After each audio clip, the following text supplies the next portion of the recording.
First off, I want to thank everybody for coming today to our first eCommerce Expo South Florida. Thank you.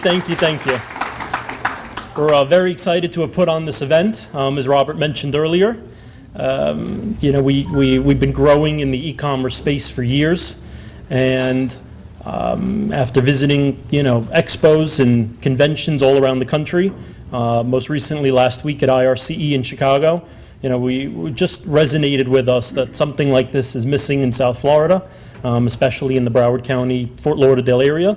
And so we're thrilled that you came out to support us, and we'll plan a bigger and better event for hopefully this coming February. Today we're going to be talking about internet marketing for your e-commerce store.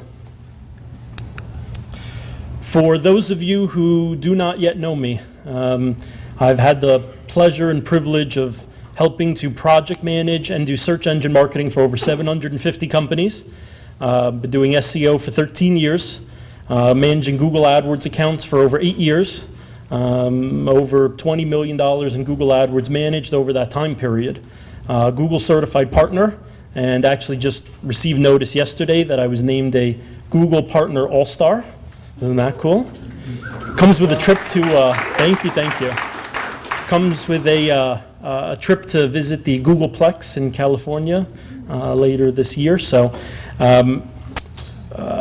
with that in mind, we've had the pleasure and privilege of helping everybody from, entrepreneurs, startups with a vision and a goal, to successful small businesses that are looking for that opportunity to how do we get to the next level, as well as enterprise level companies that are highly successful and looking for our help with one of those specialties. For those of you not familiar with search engine marketing, which is probably nobody in this room, there are multiple different ways of getting on the first page of Google. There's the organic search engine optimization, getting in the first 10 results on that first page of Google organically through what we'll talk about as search engine optimization. There is Google AdWords, which is how Google makes the bulk of its revenue, which is paid advertising. We're privileged to have Ravi from Google here today, who will be speaking more about Google AdWords in the next session. What you'll see under the Shop for HDTV section is the Google Shopping feed. And for those of you doing e-commerce, which should be most people in this room, the conversion rates when we talk about Google Shopping are at a much higher rate. Your products are feeding right in. They're seeing the picture. They're seeing the price. And so somebody that clicks is more likely to convert into a sale. And then off on the right-hand side, you'll see the Google AdWords search ads, which are the more traditional ads that Google is known for. And really good for branded terms, competitor names, highly targeted keywords, keywords that if somebody's really looking for what you do but hasn't found you, great opportunity. Within pay-per-click marketing, there's many different opportunities. Of course, you have the search ads we just talked about on the right-hand side and often in the top 3 results on Google. And you can do that through Google AdWords or through Bing ads for Bing.com and Yahoo.com. There's the display banner ads, which are the image or contextual ads that come up at the top or side of different blogs and articles. Display is a great way for getting your brand recognition out there. So if you have a new brand that people are not yet familiar with and you want to get in front of your target demographic, absolutely, Google AdWords display is the way to go. It's a very, very inexpensive cost per impression, CPM, compared to traditional advertising. It's typically a much lower cost per click. Doesn't convert as quite as high of a rate as, let's say, Google Shopping or even Google Search in most cases. However, because the cost per click is so much lower, it often can balance out in your CPA goals. Then there's the remarketing and retargeting ads, which Ravi at Google will be speaking to you more about after this session. Crucial for us, something we recommend that every one of our clients do. The fact is that let's say 1,000 people walk into a store and 50 of them purchase a product, but 950 of them are going to walk out without buying something. You're going to say to them, hey, wait, could you sign up for our mailing list? Hey, what if I gave you a 10% off coupon? You're going to, either try to make that sale before they walk out, or you're going to want to stay in front of them, whether through email marketing or social media. We find that the remarketing, retargeting ads are a very cost-effective way of getting people who showed an interest in your site, showed an interest in your products, that visited your website, to come back and convert that second chance. Maybe they wanted to speak with their spouse. Maybe they didn't have their credit card on them. All kinds of different scenarios why the remarketing, retargeting is successful. Then we have the Google Shopping, which again for e-commerce is very often the most cost-effective approach along with the remarketing, retargeting, because before they click on the ad, they see a picture of the product and they see the price. So it's a well-educated buyer before you ever pay for that click. And then you have the video ads, whether through Google or YouTube. As I assume you guys know, Google bought YouTube many years ago. Good choice. YouTube is one of the top 3 visited websites in the US, along with Google and Facebook, and the number 2 searched website in the US, as more people search YouTube than they would on Facebook. So when you feel the need to tell a story, give a message, more so than a text ad or a banner ad can give, video is a great opportunity to do so, and often it'll be on a cost per view basis.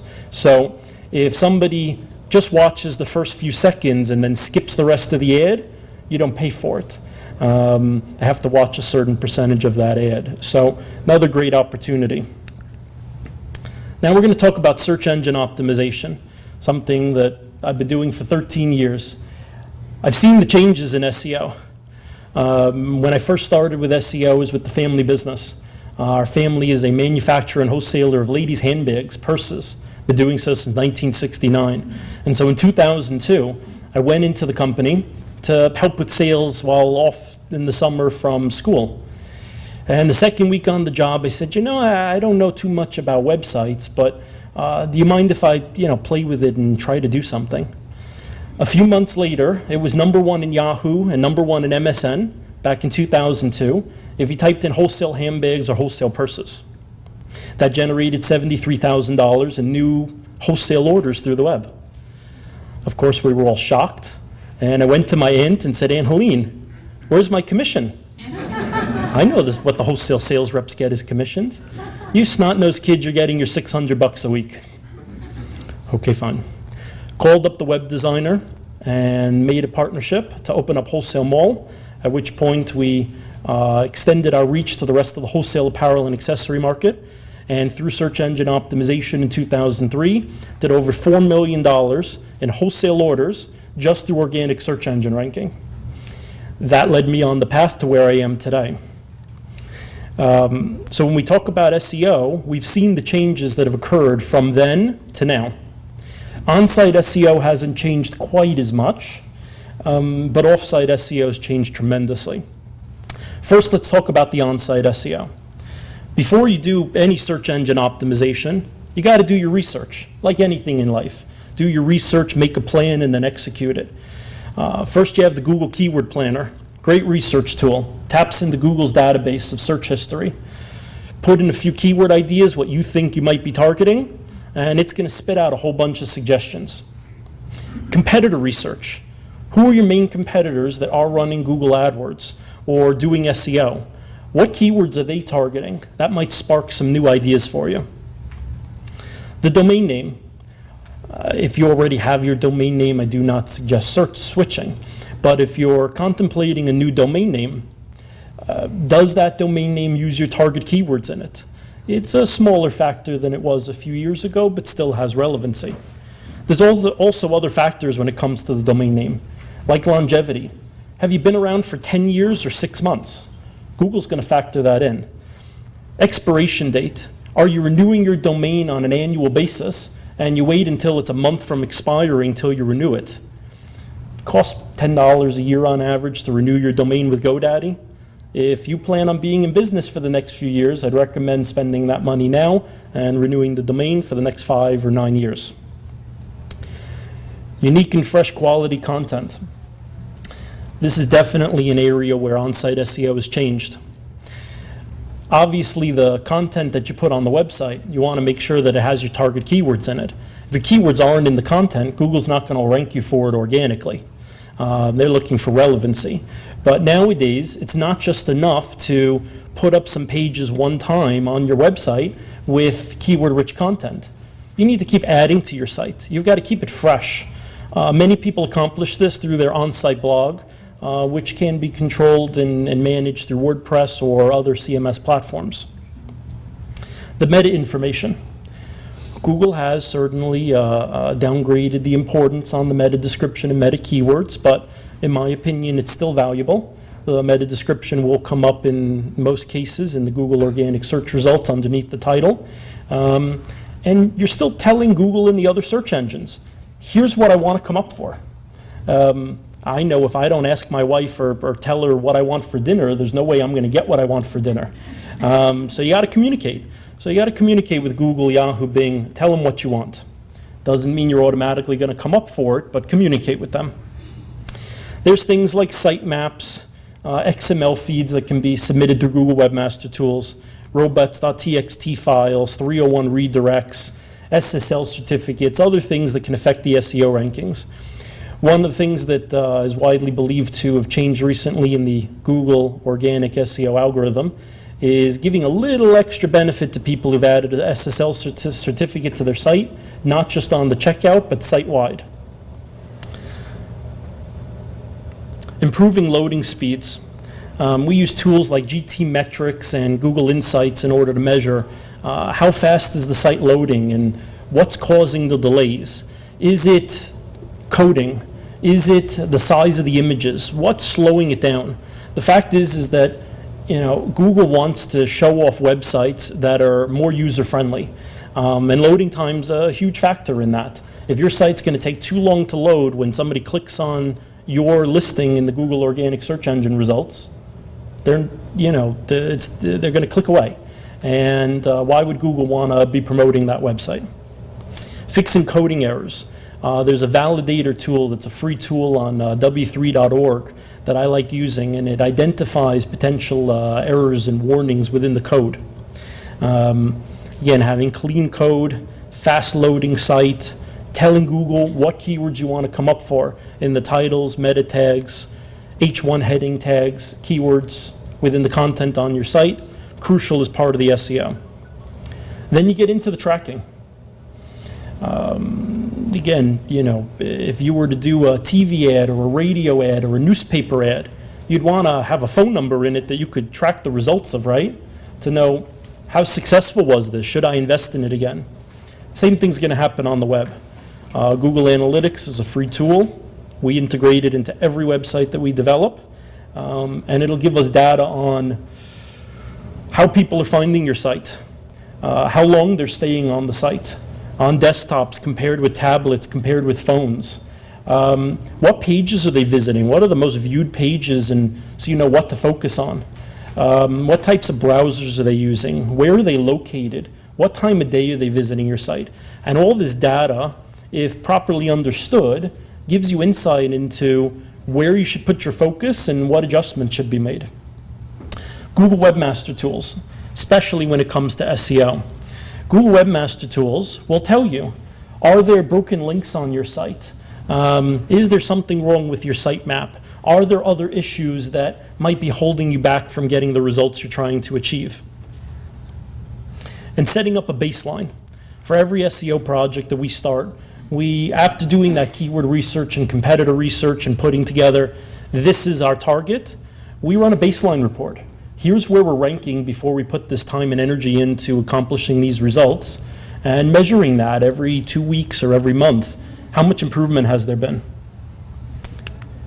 With that in mind, on-site SEO is only half the challenge. Off-site SEO is crucial to the success of your search engine optimization campaign, especially if you're in a more targeted, in a more competitive industry. If we're talking about a pizza store in a little town where there's 2 pizza stores, don't have that much competition. But when we're talking about e-commerce results on a national level, especially if it's products that are available through other stores. It's extremely competitive to get in those top 10 results. And the fact is that statistically, less than 10% of people go from page 1 to page 2.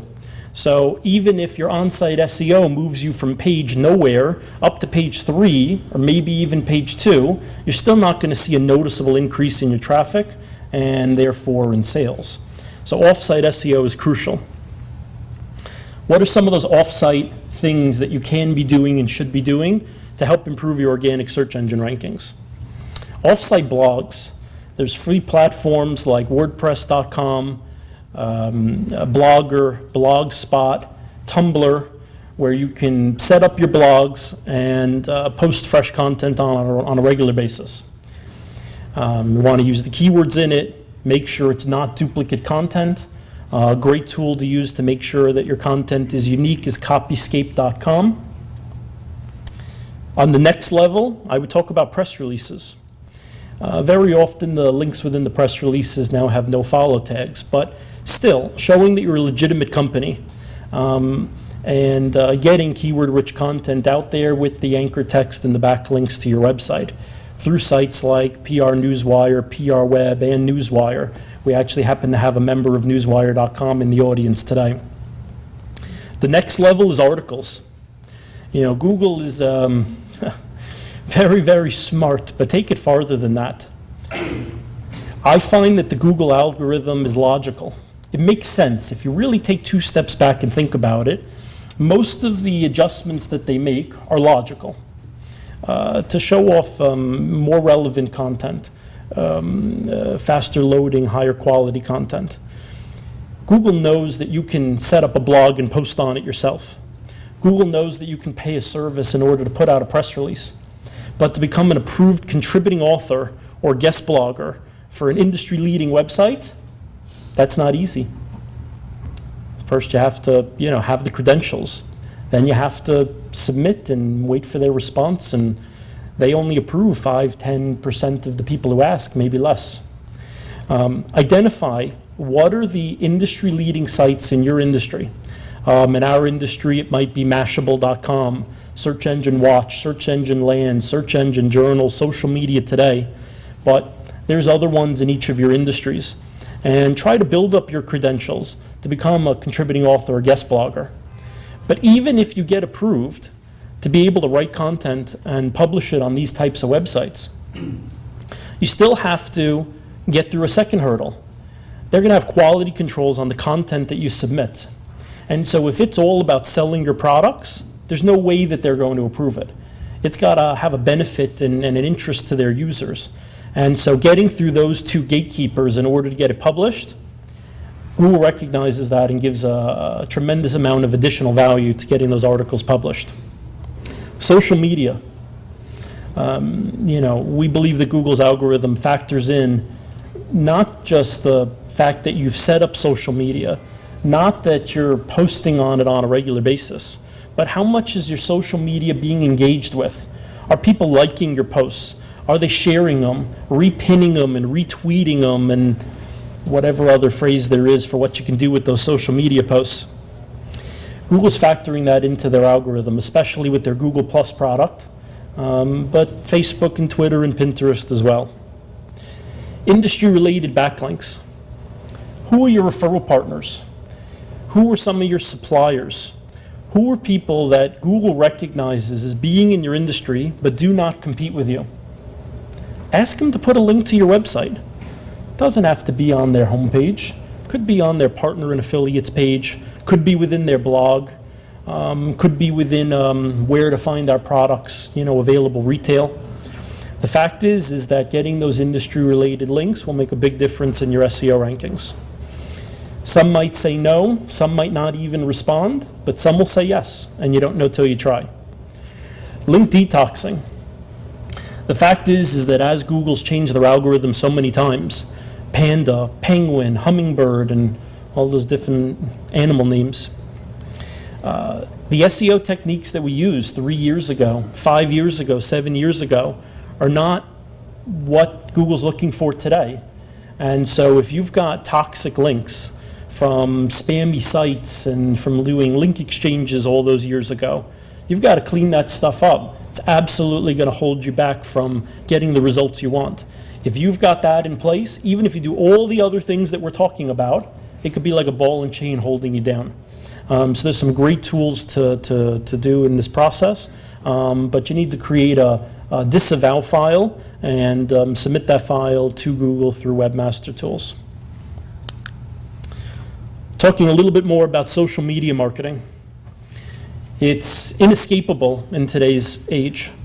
Over 1 billion users on Facebook, Twitter, Pinterest, Instagram, for B2B, LinkedIn, of course, Google+. Your clients are on there. Your referral partners are on there. Not everyone, but a high enough percentage. And so you can't escape the fact that social media comes into play as a potential way of reaching your audience. But take it one step farther.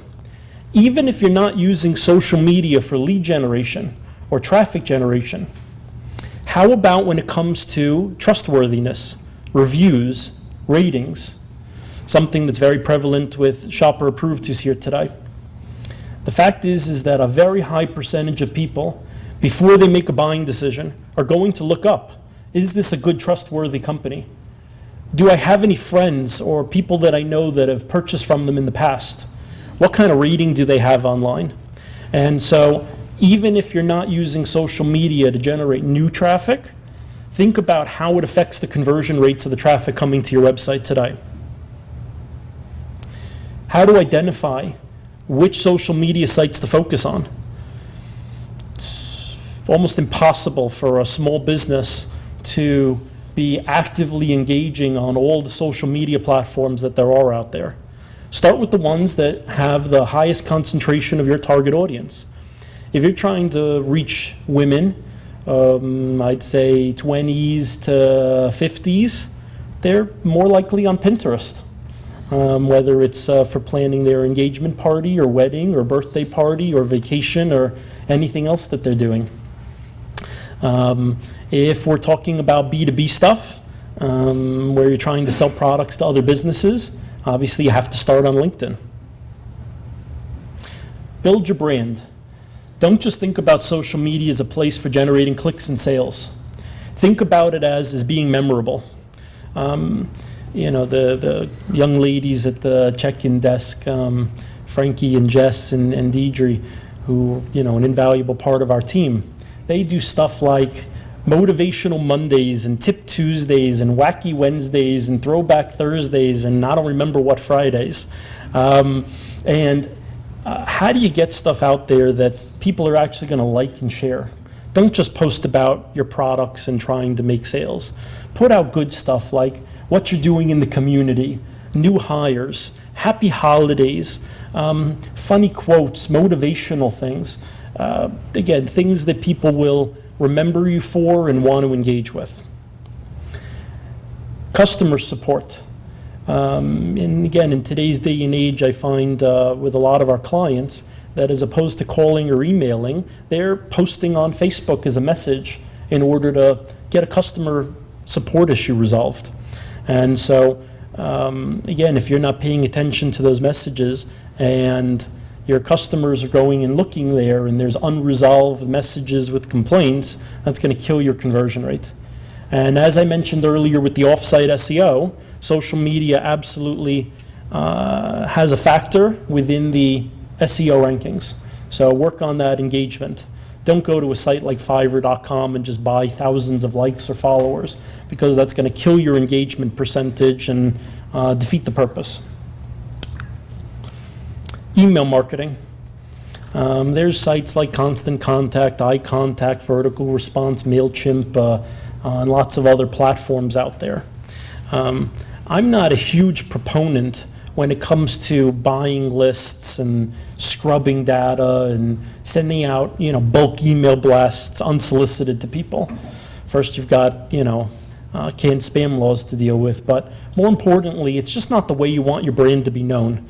It's the equivalent of cold calling people. How often, when you get a cold call, are you happy about it, excited about it? Oh, thank you so much for calling me. It's the, you know, you just made my day.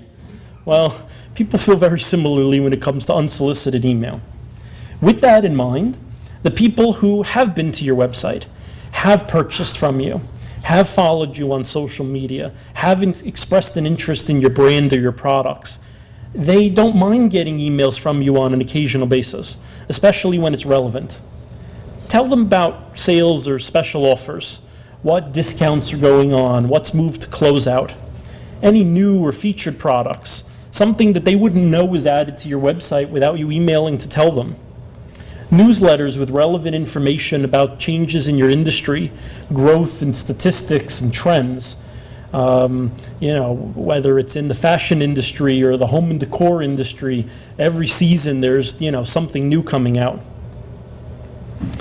You can segment those lists and say, well, these are wholesale and these are retail. They need different messaging. These are, let's say we were selling HVAC products. No point in emailing people in Florida talking about furnaces. Segment your lists and keep it more relevant. One of the things I learned in Advertising 101 too many years ago to share, keep it simple, stupid. Keep it focused, keep it targeted. You're going to get a higher open response rate. And then abandon cart emails. Goes back to what I mentioned earlier about the retargeting, remarketing ads. If somebody expressed an interest and added a product to the cart and didn't check out for some reason, that's as warm of a buyer as you're going to get. Maybe they didn't have their credit card, which is where Klarna may come into play. Maybe they got scared off by shipping. Maybe they lost Wi-Fi connection. Who knows what the reason is that they didn't check out. You absolutely want to be following up with those people, potentially with a discount or a bundle offer, potentially with a free shipping code, something, because this is going to make a big difference in your bottom line. You've already spent the big money to get them there. How do you spend a little extra in order to convert them into revenue? Unfortunately, one of our sponsors today, Springbot, wasn't able to attend, but it's for good reason. They asked me to share with everybody that late last week they were able to close a new round of funding for $6 million. And they reached out on Friday and said, Seth, we got to figure out how to spend the $6 million. I don't think we're going to make it to Fort Lauderdale next week. So I did want to share a slide there. There is information at their booth. For those of you that are on Magento, Springbot integrates seamlessly into your Magento e-commerce store and makes it easier to manage your social media, your retargeting, remarketing ads, and some of your email marketing campaigns. So for a nominal monthly fee, it will save you time and make you more efficient. Affiliate marketing, something we don't do a lot of at Rand Marketing, but that I've had to be around for much of my career. Affiliate marketing refers to incentivizing somebody and paying them on a performance basis, whether that's per click, per lead, per sale, which is most likely when we're talking e-commerce.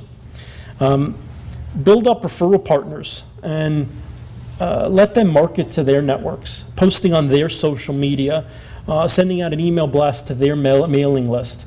I'm a huge proponent of this, guys. So separate from affiliate marketing in the internet marketing traditional sense with a platform like Commission Junction or eBay Enterprise, which are great options, just in the real world for a moment. The reason we were able to put on this event here today is because of the referral partners and affiliates that we've made around the country.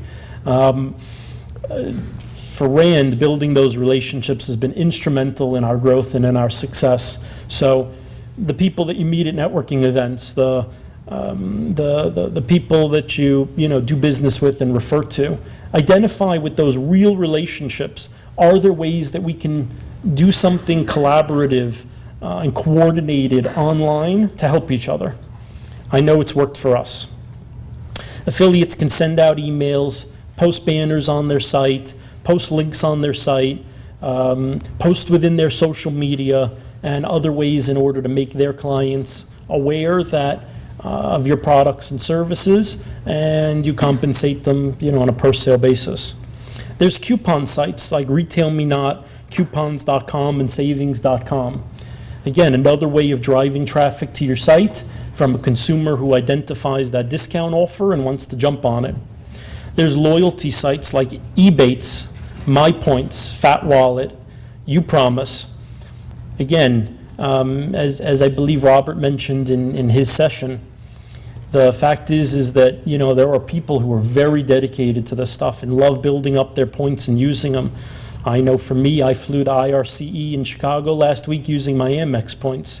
But building up those, you know, being available on those loyalty networks could be the difference maker between them choosing to buy it from you or buying it from somebody else at the same price, because from you, they're going to earn those points or be able to redeem those points to get 10% off. Publishers like BlackFriday.com and other places that'll post different specials and such. And as I mentioned, using major affiliate networks such as Commission Junction or eBay Enterprises, as opposed to a lot of what I talked about at the beginning of this section of using your personal connections. Commission Junction and eBay affiliate, eBay Enterprises, they have thousands, tens of thousands, potentially hundreds of thousands of affiliates already signed up in their networks. And so they can go and seek out those new affiliates for you that have the targeted email list, that have the targeted traffic that meets your needs, that'll convert well for your offers. And so if you're looking to take affiliate marketing to the next level, that's definitely where I would look. Something that I want to make sure not to miss on, the shopping channels and the marketplaces. Again, Ravi's going to speak more about Google Shopping, but it's inescapable the amount of traffic and e-commerce sales that companies like eBay, parent company of Magento, as well as Amazon generate on a daily, monthly, annual basis. Being on these types of websites and properly optimized opens up a whole nother traffic source for clicks and sales for your business. The fact is that while working with companies like Center Stage and others, we're able to connect your Magento stores with shopping channels and marketplaces like these in order to feed the products from your site. For those of you that only have 5 or 10 or 15 SKUs, it might not be so bad to manually add them. But those of you that have thousands, if not tens of thousands of SKUs, that could be a full-time job, if not a daunting task. And so the ability to feed that from your Magento database into these types of sites, huge time saver, and again, energy that could be put into something else that will help grow your business. But there's other shopping channels like Shopzilla, Nextag, Price Grabber, Newegg, Shop.com, and such that all have a significant amount of traffic, and that be by feeding from your Magento or other e-commerce site into these sites has a huge potential to increase the sales and revenue for your business. There are other opportunities. For those of you that have a retail presence, have a physical store besides your e-commerce site, we do have a program called Rand Local. The fact is that 10 years ago, people would go and open up their Yellow Pages or Yellow Book or Super Pages and flip to the right page to find the vendor that they needed. While that's significantly declined, there are still online presences for those websites at yp.com and yelp.com and other popular online directory sites. Even the local map products, whether through Google Maps, Google Local, to MapQuest and local.com, there is significant traffic to those sites. And when we're talking about trying to drive traffic to your retail store, having an optimized presence on these sites makes sense. The problem is it's often expensive. You contact yp.com or yelp.com and want to have an enhanced presence on those websites, it could cost you hundreds of dollars a month. Rand's put together a product for $79 a month that gets you listed on over 780 directories and has you optimized on over 50 of the major ones, including Yellow Pages, Super Pages, Yellow Book, Yelp, Foursquare, and such. What that does is you can add more pictures videos, social media links, business hours, payment methods, email address, web address, and even update special offers on a monthly basis, where normally you couldn't do so without paying those sites directly. And as I mentioned earlier briefly, as part of the offsite SEO, there is press release distribution sites like PR Newswire, PR Web, and Newswire, who is here today, to get your message out there. They work with over 4,000 or 5,000 media outlets. In my experience, a good press release can get picked up by at least 150, sometimes 300 or 400 media outlets, and that's additional exposure for your brand. You'll probably get additional social media followers out of it. It'll help your SEO efforts and drive some additional traffic to your website. I want to thank you for listening to the presentation. Thank you for coming today. Again, last call, if you haven't gotten your raffle tickets, please make sure to do so. And stick around for Ravi from Google, who'll be speaking more about Google AdWords shopping and remarketing. Thank you so much.